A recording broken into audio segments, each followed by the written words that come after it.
이번 동영상에서는 자바 보안 설정에 대해 알려드리려고 합니다. 먼저 여러분들 이 멘토링 교실 시작하기에 앞서 자바를 설치하셨죠? 자바 설치는 다음과 같은 사이트에서 자바를 설치하면 됩니다. http www.java.com을 입력하고 난 다음에 이 사이트에 접속을 하셔서 무료 자바 다운로드를 해주세요. 이거를 끝난 다음에 이 동영상을 보면 됩니다. 선생님은 설치를 했고요. 설치한 이후에 여러분들이 자바마를 실행을 해봤을 텐데요. 먼저 이거를 실행을 해볼까요? 실행을 하게 되면 다음과 같은 안내창이 뜨게 되고 확인을 눌러주게 되면 이러한 경고창이 뜨게 되죠. 즉, 이 사이트에서는 보안이 차단되었다라는 건데요. 여기에서 확인 버튼을 누르게 되면 다음과 같은 오류가 뜨게 됩니다. 이러한 오류를 안 나오게 하기 위해서는 다음과 같은 사항을 선생님과 함께 따라하면 되는데요. 먼저 시작 버튼에서 제어판을 클릭해 주세요. 제어판을 클릭하게 되면 다음과 같은 창이 뜨게 되는데요. 여기에서 보기 기준을 작은 아이콘을 클릭을 하게 되면 여기에서 보면 커피향과 같은 자바라는 아이콘이 뜨게 됩니다. 이거를 클릭해 봅시다.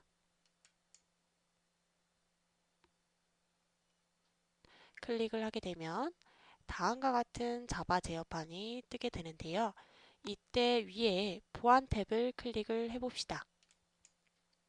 보안 탭을 클릭을 하고 이때 이 보안 레벨을 높음으로 맞춰주세요. 그리고 여기에 보시면 예외 사이트 목록으로 여러분들이 멘토링 교실과 또 하나의 다른 사이트를 추가를 시키게 될 건데요.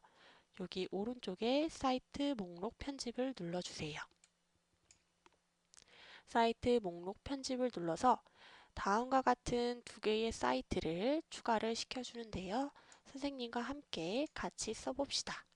먼저 http www.javamess.com 이라는 사이트 하나를 추가를 시켜주고 여기에 추가 버튼을 누르게 되면 보안 위험으로 간주됩니다 라는 안내 메시지에서 계속을 눌러주세요. 그리고 여기에서 또 여러분들이 수업할 장소인 멘토링 snu.ac.kr을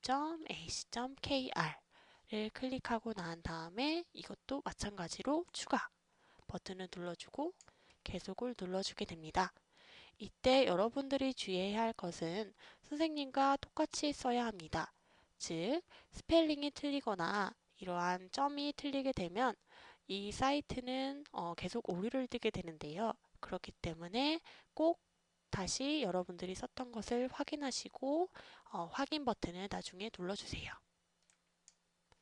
그리고 나서 이때 이것도 확인 버튼을 누르게 되면 네, 이 사이트는 우리가 안전한 것으로 간주를 하겠다라고 해서 이제 정상적으로 작동을 하게 됩니다. 그러면 이 사이트는 일단은 다시 끄고 다시 접속을 합시다. 인터넷을 다시 켜시고 맨 위에 주소창에 우리가 수업하는 장소인 멘토링 사이트에 접속을 합니다. 접속을 하셔서 여기에서 창의 멘토링을 클릭을 해야겠죠. 창의 멘토링을 클릭하면 다음과 같은 사이트가 나오고 꼭 잊지 말아야 할 것이 로그인입니다. 로그인을 하고 클릭을 하면 로그인이 정상적으로 되었고요. 이때 우리가 아까 했던 오류가 났던 곳을 다시 들어가 볼까요? 창의놀이 과제방에 들어가서 공지에 창의융합 SW 코딩을 눌러주세요. 그리고 자바마를 실행을 하게 되면 다음과 같은 안내가 뜨게 되는데 이때 확인 버튼을 눌러주세요. 그러면 이 왼쪽 화면에 거북이가 나와야 합니다. 시간이 좀 오래 걸릴 수도 있으니 조금만 기다렸다가 한번 확인을 해보세요. 하게 되면 왼쪽에 이러한 거북이 모양의 창이 뜨게 되죠. 이렇게 되면 우리가 그 사이트 목록 편집이 정상적으로 잘 적어준 거고요. 만약에 이 상황에서 자바마를 다시 클릭을 하게 되면 여기 코드 편집기에 썼던 여러분이 명령을 내렸던 대로 왼쪽에는 이러한 실행창이 나오게 됩니다. 이것으로 자바 보안 설정을 마쳤고요. 만약에 이렇게 해도 되지 않는 학생들은 연락을 주시기 바랍니다.